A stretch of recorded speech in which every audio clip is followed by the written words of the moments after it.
யாத்திராகமம் அதிகாரம் 37 வசனம் 1. பெசலெயேல் சீத்திம் மரத்தினால் பெட்டியை உண்டு பண்ணினான். அதன் நீளம் 2.5 முழமும் அதன் அகலம் 1.5 முழமும் அதன் உயரம் 1.5 முழமும் ஆனது. வசனம் 2. அதை உள்ளும் புறம்பும் பசும்பொன் தகட்டால் மூடி சுற்றிலும் அதற்கு பொன் திறனையை உண்டாக்கி. வசனம் 3. அதற்கு 4 பொன் வளையங்களை வார்ப்பித்து அவைகளை அதன் 4 மூலைகளிலும் போட்டு ஒரு பக்கத்தில் 2 வளையங்களும் மறுபக்கத்தில் 2 வளையங்களும் இருக்கும்படி தைத்து. வசனம் 4. சீத்திம் மரத்தினால் தண்டுகளை செய்து அவைகளை பொன் தகட்டால் மூடி. வசனம் 5.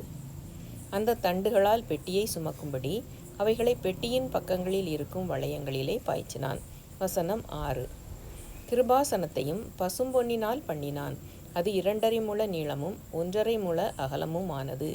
வசனம் 7. தகடாய் அடிக்கப்பட்ட பொன்னினால் 2 கேருபீன்களையும் உண்டாக்கி கிருபாசனத்தின் 2 ஓரங்களிலே. வசனம் 8. ஒரு புறத்து ஓரத்தில் ஒரு கேருபீனும் மறுபுறத்து ஓரத்தில் மற்ற கேருபீனுமாக அந்த கேருபீன்களை கிருபாசனத்தின் 2 ஓரங்களிலும் அதனோடே ஏக வேலைப்பாடாகவே பண்ணினான். வசனம் 9. அந்த கேருபீன்கள் தங்கள் செட்டைகளை உயர விரித்து தங்கள் செட்டைகளால் கிருபாசனத்தை மூடுகிறவைகளும் ஒன்று கொண்டு எதிர்முகமுள்ளவைகளுமாயிருந்தது.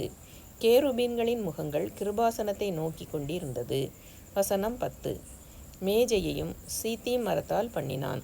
அது 2 முழ நீளமும் 1 முழ அகலமும் 1.5 முழ உயரமும் ஆனது. வசனம் 11. அதை பசும் பொன் தகட்டால் மூடி சுற்றிலும் அதற்கு பொன் திறனையை உண்டாக்கி. வசனம் 12. சுற்றிலும் அதற்கு 4 விரற்கடையான சட்டத்தையும் அதன் சட்டத்திற்கு சுற்றிலும் பொன் திறனையையும் உண்டு பண்ணி. வசனம் 13. அதற்கு 4 பொன் வளையங்களை வார்ப்பித்து அவைகளை அதன் 4 கால்களுக்கு இருக்கும் 4 மூலைகளிலும் தைத்தான். வசனம் 14. அந்த வளையங்கள் மேஜையே சுமக்கும் தண்டுகளை பாய்ச்சும் இடங்களாயிருக்கும்படி சட்டத்தின் அருகே இருந்தது. வசனம் 15. மேஜையை சுமக்கும் அந்த தண்டுகளை சீத்திம் மரத்தால் பண்ணி அவைகளை பொன் தகட்டால் மூடி. வசனம் 16.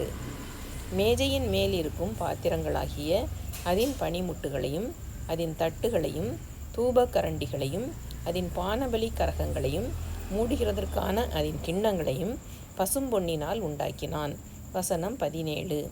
குத்துவிளக்கையும் பசும்பொன்னினால் அடிப்பு வேலையாய் உண்டாக்கினான். அதன் தண்டும் கிளைகளும் மொக்குகளும் பழங்களும் பூக்களும் பொன்னினால் செய்யப்பட்டிருந்தது. வசனம் 18.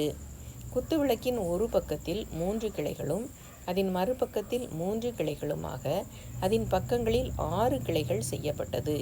வசனம் 19. ஒவ்வொரு கிளையிலே வாதுமை கொட்டைக்கு ஒப்பான 3 மொக்குகளும் 1 பழமும் 1 பூவும் இருந்தது. குத்துவிளக்கில் செய்யப்பட்ட 6 கிளைகளிலும் அப்படியே இருந்தது. வசனம் 20. விளக்கு தண்டில் வாதுமை கொட்டைக்கு ஒப்பான 4 மொக்குகளும் பழங்களும் பூக்களும் இருந்தது. வசனம் 21. அதில் செய்யப்பட்ட 2 கிளைகளின் கீழ் 1 பழமும் வேறு 2 கிளைகளின் கீழ் 1 பழமும் மற்ற 2 கிளைகளின் கீழ் 1 பழமும் இருந்தது. விளக்கு தண்டில் செய்யப்பட்ட 6 கிளைகளுக்கும் அப்படியே இருந்தது. வசனம் 22. அவைகளின் பழங்களும் அவைகளின் கிளைகளும் பசும்பொன்னினால் ஒரே அடிப்பு வேலையாய் செய்யப்பட்டது. வசனம் 23. அதன் 7 அகல்களையும் அதன் கத்தரிகளையும் சாம்பல் பாத்திரங்களையும் பசும்பொன்னினால் செய்தான். வசனம் 24. அதையும் அதன் பனிமுட்டுகள் யாவையும் 1 தாலந்து பசும்பொன்னினால் செய்தான். வசனம் 25. தூபபீடத்தையும் சீத்திம் மரத்தினால் உண்டாக்கினான். அது 1 முழ நீளமும் 1 முழ அகலமுமான சதுரமும் 2 முழ உயரமுமாய் இருந்தது. அதன் கொம்புகள் அதனோடே ஏக வேலைப்பாடாய் இருந்தது. வசனம் 26. அதன் மேற்புறத்தையும் அதன் சுற்றுப்புறத்தையும் அதன் கொம்புகளையும் பசும்பொன் தகட்டால் மூடி சுற்றிலும் அதற்கு பொன் திறனையை உண்டு பண்ணி. வசனம் 27. அந்த திறனையின் கீழ் அதன் 2 பக்கங்களில் இருக்கும் 2 மூலைகளிலும் 2 பொன் வளையங்களை பண்ணி அதை சுமக்கும் தண்டுகளை பாய்ச்சும் இடங்களாக தைத்து. வசனம் 28. சீத்திம் மரத்தால் அந்த தண்டுகளை செய்து அவைகளை பொன் தகட்டால் மூடினான். வசனம் 29. பரிசுத்த அபிஷேக தைலத்தையும் சுத்தமான சுகந்தங்களின் தூபவர்க்கத்தையும் தைலக்காரன் வேலைக்கு ஒப்பாக உண்டு பண்ணினான். யாத்திராகமம் அதிகாரம் 37 முற்றிற்று.